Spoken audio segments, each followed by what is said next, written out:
Donc, je suis Samia Marchely, je suis la créatrice de l'École des Arts Énergétiques et je forme également à l'École des Arts Énergétiques. Je suis coach énergéticienne et je suis également consultante en transformation de système. Donc, à la base, j'étais consultante en système d'information, chef de projet et j'ai toujours accompagné des transformations. Même si à l'origine c'était des transformations informatiques. En étant coach aujourd'hui, j'accompagne des transformations humaines, des transformations métiers, puisque les personnes qui viennent me voir viennent se reconvertir à un nouveau métier, qui est le métier d'énergéticien, de praticien énergétique, de coach holistique, coach énergéticien.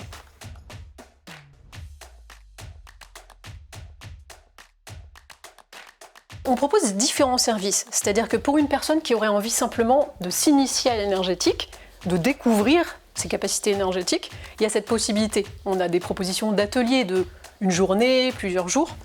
Et pour une personne qui aurait envie de s'outiller, de se former ou d'ajouter ça comme compétence à une pratique d'accompagnement, on a des parcours sur la durée qui vont s'inscrire sur plusieurs mois, voire 12 mois pour notre cycle, par exemple, praticien énergétique ou notre cycle coach énergéticien.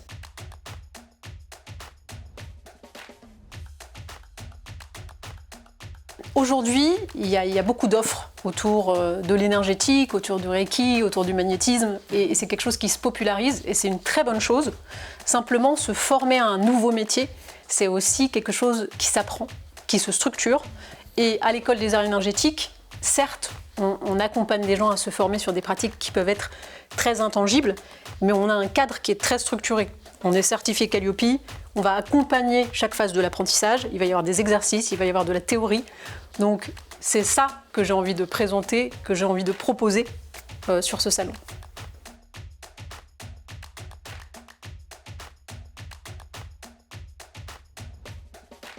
Donc on commence toujours par un temps d'accueil et un tour de table. Parce que c'est important pour nous de travailler aussi sur les personnes, les accompagnants. Puisque l'accompagnant, c'est l'outil. Alors certes, il y a des outils en plus, que ce soit des outils très techniques, des outils de cadre, de posture, des outils énergétiques. Mais au fond, l'accompagnant, c'est lui, l'outil. Donc, on va beaucoup travailler sur cette matière-là. C'est pourquoi on commence toujours par ça, par ce temps d'accueil qui peut durer même 1 heure, 1h30. Ensuite, on va commencer très souvent sur une partie plus théorie et alterner avec des exercices pratiques. Et on fait de plus en plus des temps en extérieur aussi, parce que l'idée, c'est vraiment de profiter de ce que le Périgord vert a à offrir de meilleur, finalement, avec ce superbe environnement qui est aussi très énergétique, très vibratoire.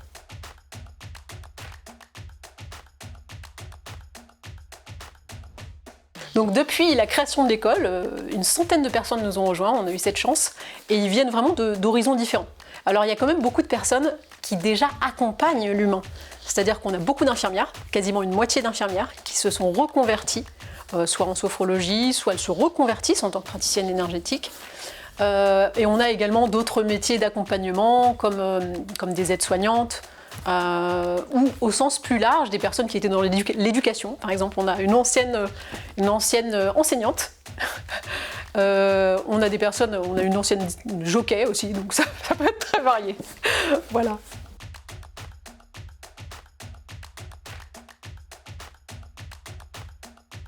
Nous serons présents au salon sur le pôle Se Former pour représenter les thérapies énergétiques, les thérapies holistiques.